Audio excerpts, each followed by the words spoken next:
Tienes la taza de minta. ¿Quieres agua? Sí, un poco sí. Está ¿Agüita? bien. ¿Tenemos ahí? Genial. Entonces, ¿dónde se filman? Tienes una cámara Claro, aquí allí. y otra Vale, cámara vale, ahí. vale. ¿Vale? Pero vamos, que yo os miro siempre a vosotras. Eso. Gracias. Si puedes poner la taza ahí, que se ve en cámara. Eso. Vale. Sí, es como Vale. que en el indicador de dónde la tenemos que dejar para que quede bien. Mm. Y ahí está. ¿Y el libro? Aquí también sale El libro luego lo puedes enseñar. vale. Sí, Sí. es que no lo sé. Vale. A ver, Puedes dejarlo allí. Normalmente cuando alguien trae un libro es con... entra aquí, ¿no? Sí. Vale. Pues espera, a ver. Mira. Yo creo que lo podemos poner ahí, Perfecto. ¿verdad? Genial. Y esto ya lo dejamos para otra.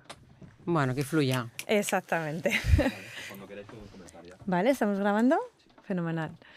Carmen, bienvenida a Gracias, Minta. gracias, Muchísimas Natalia. gracias de estar aquí en este espacio donde pretendemos, bueno, pues yo creo que inspirar, conectarnos y empezar a hablar un poquito de temas importantes para el mundo de la educación, para la salud emocional, los jóvenes, las familias y los docentes, Sí. porque tú vienes de esa parte, ¿no? Sí, también. Entonces cuéntanos un poquito quién es Carmen Bartomeu. Bueno, yo diría que soy madre de gemelos que ya no son adolescentes, hace una semana hicieron 18 años, ya están en el mundo universitario. Luego soy bióloga por accidente, no lo contaré aquí porque estaría muy largo, y profesora de matemáticas. Hace 37 años que soy profesora de matemáticas en secundaria, en los jesuitas de Barcelona. Y luego hace 6 años que me lancé a crear una empresa, se llama Educalm, donde realizo formaciones sobre todo para docentes, porque yo sigo en el aula, yo sigo en activo y creo que entiendo muy bien el día a día, qué problemas y qué necesidades tenemos los docentes, y quiero que las formaciones de Educalm pues ofrezcan herramientas y cubran estas necesidades, ¿no? Pero también a adolescentes y sobre todo a alumnos de bachillerato y a ciclos formativos y universitarios, también hago formaciones. Y cuando me queda tiempo a familias, pero ya no es tanto lo que me ocupa más, es sobre todo docentes y alumnos. Y también escribes libros en tu Sí, tiempo libre. también. Bueno, yo estuve trabajando 18 años en la editorial McGraw Hill haciendo libros de matemáticas. Ajá. Y bueno, yo creo que cuando terminó esta etapa de mi vida y me entré en el mundo del autoconocimiento, del coaching, que lo hice más para mí que para ofrecerlo a los demás, sinceramente, porque yo necesitaba sentirme bien, era muy autoexigente, tenía muy poca autoestima, no sabía bien cuáles eran mis fortalezas y mis talentos. Entonces tuve una depresión muy grande. Bueno, si se puede decir así, estuve un año de baja. Hombre, si estuviste un año de viaje, Con se puede tratamiento, decir con así, desde luego. antidepresivos y así. Cuando salí de este túnel, creo que fue un túnel que me ha sido muy útil en mi vida. Me di cuenta que tenía que cambiar cosas importantes en mi día a día y conocerme más. Bueno, entré en este mundo del autoconocimiento, hice un máster de coaching integral, trabajé mucho en la regulación emocional, el estar presente, el aquí y el ahora, valorar la vulnerabilidad, el que no ser perfecto está bien. Y esto, claro, bueno, me empapó tanto que lo daba a mis alumnos, lo di también a mis hijos cuando nacieron, pero yo quería ofrecerlo también a otras personas que no estuvieran en mi entorno más cercano. Claro. Y así nace Educalm. Y cuando me operaron de la prótesis de cadera, que yo soy una persona muy activa, hice unas formaciones, el modelo Bridge, modelo Sicona, de cohesión y cómo llevar a un equipo al alto rendimiento. Y un fin de semana en Andorra esquiando, yo no esquiaba obviamente, empecé con una libreta, un lápiz, empecé a escribir historias en las que yo había ayudado a alumnos que me quiero mucho a superar algunas dificultades. Y de así nace el libro, en 4 historias reales de situaciones que han sucedido de verdad y en las que he utilizado distintas herramientas para que un alumno pues, no tenga miedo a los exámenes y a las presentaciones orales, o que confíe más en sí mismo, o que descubra qué etiquetas le limitan y cómo sustituirlas por otras que le potencien. Bueno, no quiero hacer spoiler, pero un poco Sí, al final de cada capítulo, de cada pequeña historia, hay alguna herramienta para que el lector pueda pues, profundizar. Claro, o sea, puede estar dirigido a alumnos y a adolescentes, pero también a sus padres, a sus Justamente. docentes también, ¿no? Y a cualquier persona, yo creo, que quiera conocerse y ser más feliz. Claro, yo me lo he leído, yo lo Ajá, compré, me lo dedicaste, sí, lo leí y efectivamente veía cómo era un libro que era capaz de poder llegar a cualquier lector mm, independientemente de su edad, porque cada sí, uno lo podía leer desde su mirada. Si lo cogía un joven, sí, fenomenal. Si lo cogía una mamá, estupendo. Si lo cogía un docente, también. sí, Entonces me parecía muy útil esa perspectiva que tuviste al escribirlo, soy capaz, ¿no? sí. Y de qué manera cada uno lo podía interiorizar. Bueno, has empezado el podcast de una forma que me encanta, que es Ay, gracias. la parte de desestigmatizar de una vez por todas Mm, qué significa haber pasado por un problema de salud mental, como mm, fue tu caso, y sí, de qué manera saliste reforzada, ¿no? sí. De ese túnel, como tú llamas, y de ese Mm. camino. Siempre Entonces, que hago alguna formación, una conferencia, empiezo por dos partes. Una, siempre digo que soy una profesora de matemáticas, pero que la primera nota en la universidad de matemáticas fue un -2,4. Con lo cual aquí también rompo claro. el cliché de que alguien que le sucede estas cosas no puede dedicarse a eso. Yo llevo 37 años dedicándome y he escrito libros de matemáticas también. Y luego hablando de la salud mental, creo que también hay que romper este tabú, ¿no? Y expresarlo, porque cuando lo expreso, al finalizar la formación o la clase o lo que suceda, se me acercan personas Claro. y me dicen, yo me siento ahora igual, o a mí también me sucedió lo mismo, con lo cual se establece una conexión Ujú. y la gente igual se ve identificada o se refleja y se atreve luego a decir, ¿y tú qué hiciste? ¿Y cómo lo superaste? Y creo que es muy potente y muy necesario. Yo tengo, el año pasado tenía un alumno que estaba con una depresión muy profunda y recuerdo la cara que hizo cuando yo comenté esto en el aula. Ya, Mm. y le pude ayudar mucho, yo creo que desde allí. Una de las cosas que Sí. te he escuchado varias veces en las formaciones es que tú usas mucho esa autorrevelación, ¿no? Como Mm, un aprendizaje, incluso lo hablas a ese alumnado. mm. Y me gustó mucho escucharte y ahora nos cuentas tú un poquito más cómo haces los primeros días de clase, ¿no? Ah, Porque tú empiezas diciendo, bueno, el currículum ya vendrá, ya nos meteremos prisa cuando haya que meternos prisa, ¿no? Pero tus ujú. primeros días de clase, ¿cómo son? Pues empiezo explicando quién soy. Yo siempre les hago un ejercicio que es, bueno, ¿cuántas horas vamos a estar juntos? Vamos a calcular 4 horas a la semana, tantas semanas, tantos meses. Bueno, es el equivalente de una semana entera si no durmiéramos, ni comiéramos, ni paráramos para nada, ¿no? Entonces, bueno, cuando yo voy de viaje una semana con alguien, tengo que conocerle, si no, no iría. Y tengo que confiar.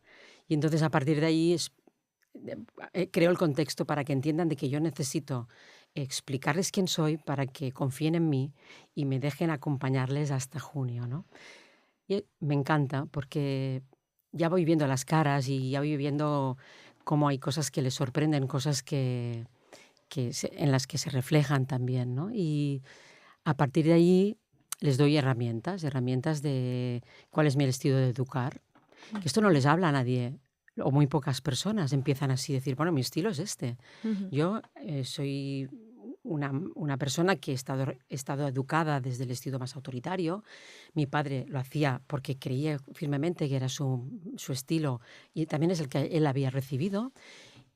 Pero a mí no me siento cómoda con este estilo, entonces yo tengo que buscar el mío. Y entonces he encontrado la disciplina positiva, educar de forma amable y firme a la vez. Entonces les explico lo que es. Y también que hay otras maneras, que es más permisibilidad o hay más sobreprotección, que hay, bueno, muchos estilos y que cada persona seguramente obviamente tiene el suyo. Y les explico cuál es el mío. Y que para mí lo más importante es el respeto mutuo. Entonces les explico mucho porque la palabra respeto está muy utilizada, pero no entienden a veces el Ujú. contenido. El respeto al material, el respeto al hacer las cosas bien hechas, el respeto a, a usar las palabras adecuadas, el respeto a la emoción del otro. Es muy amplia la palabra. Entonces les pongo ejemplos o a veces situaciones que van sucediendo durante el día a día. ¿Veis? Esto es Mm. la excelencia ignaciana que yo les digo, ¿no? El hacerlo al máximo. Y cada momento puedes hacer un reset y empezar de nuevo. No Claro. tienes que esperar cada lunes ni cada evaluación.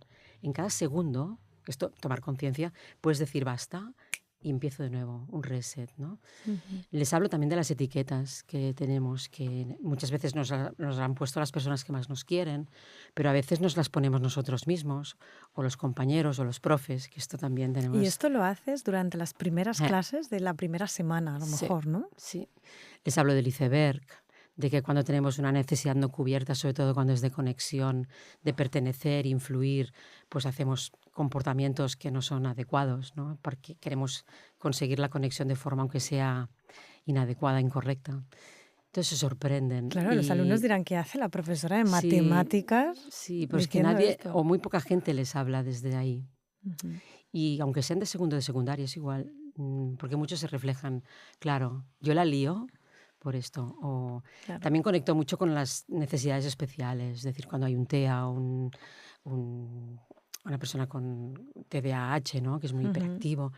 En mi clase pues hay cargos, hay responsabilidades y hay una mesa muy alta este año que es para personas que son, hay alumnos que son muy Sí, altos.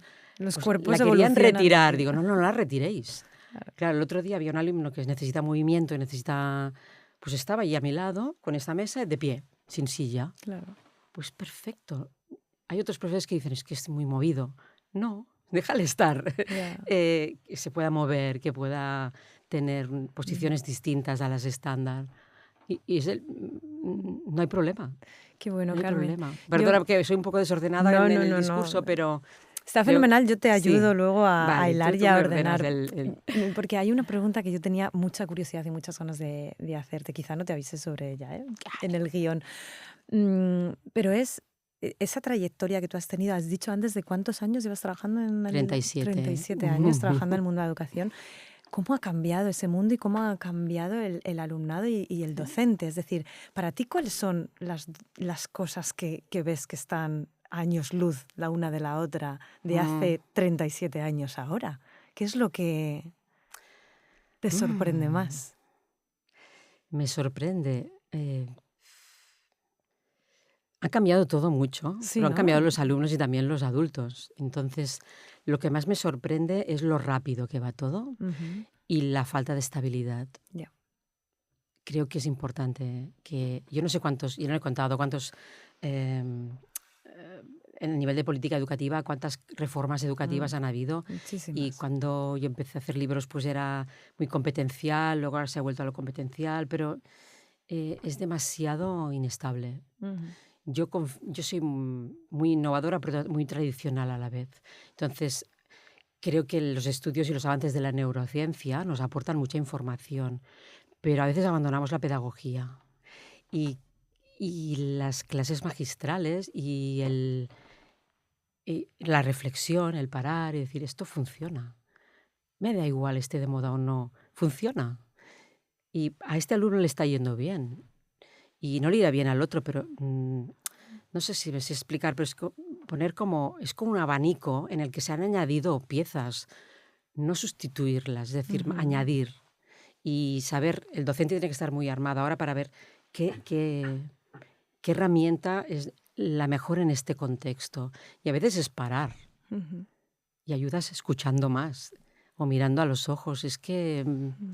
vamos con demasiada prisa, con demasiadas ganas de innovar. Y innovar a veces es esto, es quedarse sin hacer nada, observar mucho y hacer ese gesto, esta sonrisa, este clic, ¿no? Ujú.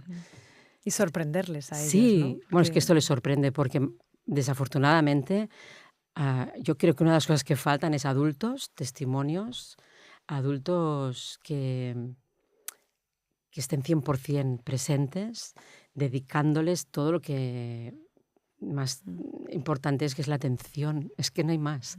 dirías que el alumnado desde Mm, tus años, ¿no? Tus primeros años como docente ahora, ¿tiene más carga emocional? Es decir, más estrés, más ansiedad. Las estadísticas dicen que sí, pero ¿tú mm, cómo lo sientes en el aula? Totalmente. Sí. El hecho de las pantallas, yo siempre digo que, a ver, no se me interprete mal, ¿no? Lo importante es la línea fina del equilibrio. Entonces hay que saber utilizar las distintas herramientas, hay que saber a qué edades hay que introducirlas, a qué edades no. Yo creo que la irrupción del móvil, de las redes sociales, ha sido catastrófico para Ujú, los jóvenes, pero muchísimo.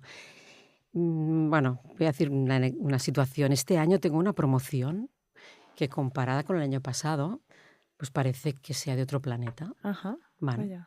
tranquilo. Segundo de eso, igual que el año pasado. El año pasado había muchísimas situaciones. Este año tengo una promoción, tengo 100 alumnos y, y el primer día que yo me sinceré tanto, dices que nosotros también somos un poco raros, de Karma. Digo, ¿por qué? Dice, porque nuestros padres se pusieron de acuerdo en no comprarnos el móvil hasta muchísimo más tarde. Tremendo, ¿eh? Y eso tiene un impacto completamente Increíble, significativo. increíble. Ya. Hay algunos que no tienen móvil, algunos no tienen WhatsApp. Se nota. Claro. No puedo decir si hay una correlación, porque No. se tendría que hacer un estudio, ya digo que sí, que puede ser casuística de que esta promoción justamente... Pero me gustaría que sucedieran varias promociones para poder validar si hay una correlación entre que son más tranquilos, que les apetece más aprender. Interactuar incluso, ¿no? De otras maneras. Ya. ¿Y el docente, Karma? Mm. ¿El docente qué ha pasado en 30 años? ¿Cómo se ha evolucionado esto? ¿Cómo son? ¿Cómo Mira, eran? el otro día estaba en una reunión de equipos de orientación, de psicopedagogos y psicólogos de un gran centro educativo. Decían, es que nos gustaría volver a lo que teníamos antes, que eran problemas pues, de aprendizaje, de necesidades especiales, pero ahora tenemos es que autolesiones, ideación suicida, realmente suicidios, trastornos alimentarios, depresión, ansiedad. El docente no está preparado. Ya. No estamos preparados. Yo no somos psicólogos. Sí que tenemos formación porque como que amamos nuestro trabajo, nos vamos formando. Pero cubrir todo esto y después dar nivel en la asignatura y... Cumplir el currículum. Claro, ¿no? cumplir el currículum, prepararles bien para su futuro. Hello. Es muy difícil. ¿Se cuida el docente?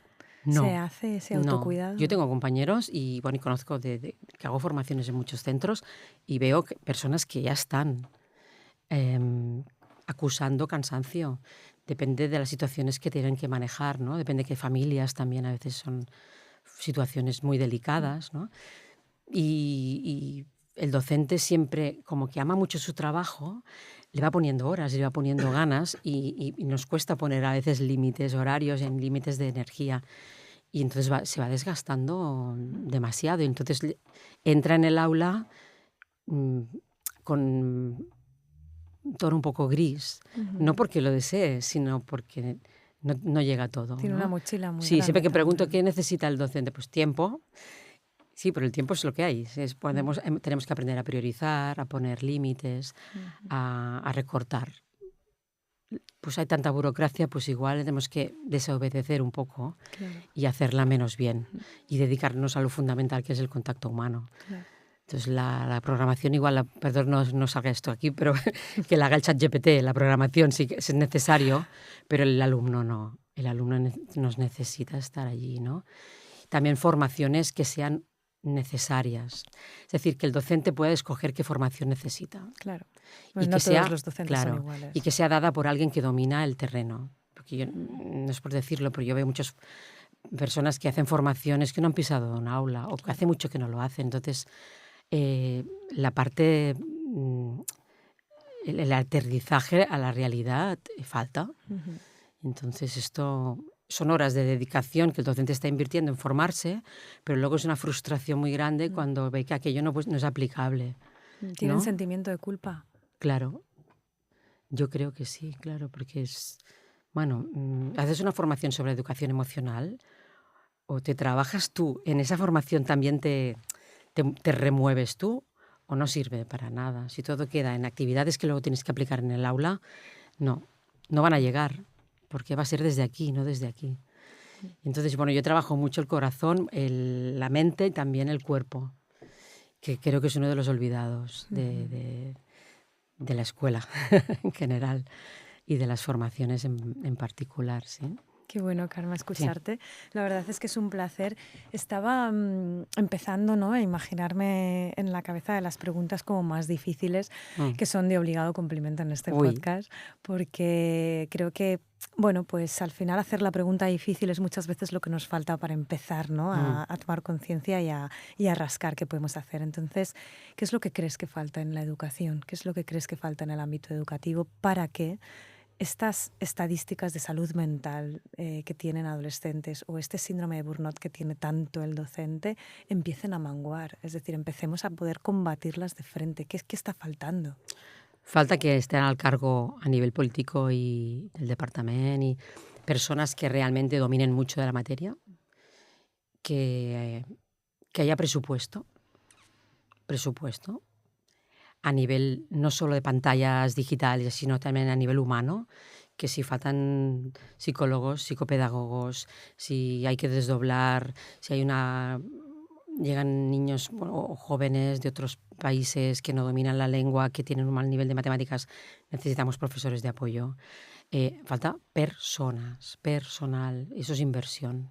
Y un país que invierte en su educación, invierte en su futuro. Y luego tener muy claro que lo que funciona en otro país no tiene por qué funcionar aquí.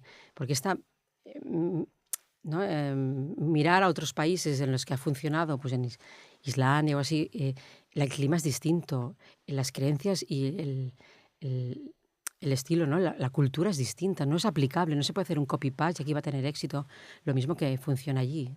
Esto hay que tenerlo también muy en cuenta. Entonces, tener nuestro propio estilo, reflexionar mucho antes de hacer cambios. No se puede cambiar la selectividad a medio curso. Ya. Esto estresó a alumnos, estresó a docentes y no hay derecho. Ya. Es una falta de respeto. Esto no sucede cuando hacen partido de fútbol, que cambian las normas del partido cuando ya ha empezado. Entonces, esto es una falta de respeto, creo. Entonces faltan recursos, falta profesionalidad y apostar realmente, no hacerlo solo de cara a la galería cuando hay elecciones. No, realmente apostar por ello. Que justamente lo Sí. que hace es impactar en esa estabilidad que decías Claro, antes, ¿no? claro. Que se necesita tanto. Mm. Y Karma, ya estamos terminando, el tiempo pasa volando y estoy encantada que estés Ahí. aquí, pero tengo alguna otra pregunta también así como muy interesante que hacerte y para saber un poco tu opinión, esas preguntas difíciles que nos gusta hacer aquí en Minta para remover conciencias, y es, en algún momento de tu carrera probablemente te hayas sentido frustrada, ¿no? En algún momento de tu carrera profesional hayas sentido, bueno, pues esa rabia, ¿no?, interior. Y para aquellos docentes que nos puedan estar escuchando, ¿qué les dirías? ¿Cuál sería un poco tu legado? ¿No? Todavía no, pero ¿cuál es ese legado que quieres dejar en el docente? Que somos muy importantes para nuestros alumnos y que no podemos tirar la toalla. Que nos necesitan. Yo creo que falta mucha ilusión y confianza en el futuro. Y les tenemos que transmitir esto. Y nosotros no podemos hacerlo si nosotros tampoco no lo llevamos incorporado. Entonces, no tirar la toalla, que una palabra nuestra puede determinar el futuro de un niño o un joven. Y no exagero. Entonces, solo por eso ya es gratificante. Solo que cambiemos la vida de uno de ellos, que yo creo que que lo hacemos en mucho más proporción de lo que nos pensamos, porque no nos llega. O igual te llega un exalumno que ahora tiene 40 o 50 años y te dice, Karma, aquello que hacías, aquello que me dijiste funcionó. Pero también sucede lo contrario. También me he encontrado a personas que han dejado de hacer algo porque hubo en un momento un profesor que igual no tenía un buen día o igual estaba desanimado y dio un feedback que quizás no construyó, sino todo lo contrario. Entonces, de acuerdo que todos somos humanos, pero tenemos que ser muy responsables. Karma, se me ponen los pelos de punta, pero es que es la verdad. Se me han puesto los pelos de punta. Y si me equivoco el día siguiente, por favor, rectifica y di perdón lo que dije. Tenía un mal día, pero no lo dejemos allí porque puede estropear vidas. Y decirle a un alumno, tú no sirves, y luego este alumno igual es ingeniero. Yo tengo un alumno que le decía, no sirves para las matemáticas, y está trabajando en una aeronáutica, ha hecho la ingeniería aeronáutica, está trabajando de piloto. ¿Recuerdas a tu referente, profesor, profesora, maestro, maestra? Sí, bueno, sí. En la universidad, bueno, no, antes, en segundo de bachillerato, yo era una alumna muy, muy, muy tímida y que no confiaba mucho en mí, como he comentado al principio. Así terminamos como hemos empezado. Venga. Y entonces era una sustituta de biología que yo estaba haciendo un mural con unos compañeros y a mí me gustaba mucho dibujar. Entonces estaba dibujando un invertebrado allí, me felicitó, me puso un 10. Dice, Karma, lo haces muy bien, te felicito. Era la primera vez que me felicitaban. Eso se te quedó grabado. Era la primera vez que me felicitaban. Y yo creo que hice biología por eso. Fíjate. Y ella era una sustituta, no sé, no me acuerdo ni su nombre, Ya. me marcó. Por primera vez alguien me felicitaba por algo. No puede ser Qué bueno. que hasta segundo de bachillerato no haya... Pero mira, gracias, ¿no? Porque hubo alguien que me hizo el clink. Claro. Y todos podemos hacer clinks, ¿eh? Y no solo los docentes, padres, madres, en una cafetería, el que sirve un buen café y hace el comentario adecuado. Todos, ¿eh? Totalmente. Porque todos somos docentes en todas partes, o sea que... Karma, ha No sido sé. un verdadero placer hablar contigo. Gracias. Se me ha pasado el tiempo A mí volando también. y estoy dispuesta a invitarte otra vez Claro. para seguir profundizando en algunos temas, ¿te parece? Yo sí, encantada. Oye, recomendadísimo el libro de Soy Capaz Sí, para sí, cualquier sí, claro. persona que pueda adquirirlo, leerlo y que da lo mismo, va para familias, para docentes y también para los Sí. propios adolescentes y jóvenes. Ujú. Así que bueno, historias muy reveladoras basadas en realidad, ¿no? Sí, En tu sí, yo propia tuve que pedir experiencia. permiso a los protagonistas porque no les Qué cambié el bueno. nombre. Qué Sí, bueno, sí. qué bueno. Y el día de la presentación del libro vinieron algunas. Sí, Qué sí, bien. estoy muy... ¿Has estado a gusto, Karma? ¿Mucho? Se me ha hecho muy Sí. corto. Es que me gusta mucho hablar también. Fenomenal, nosotros también. Gracias por la oportunidad también, Minta, y a ti, Natalia.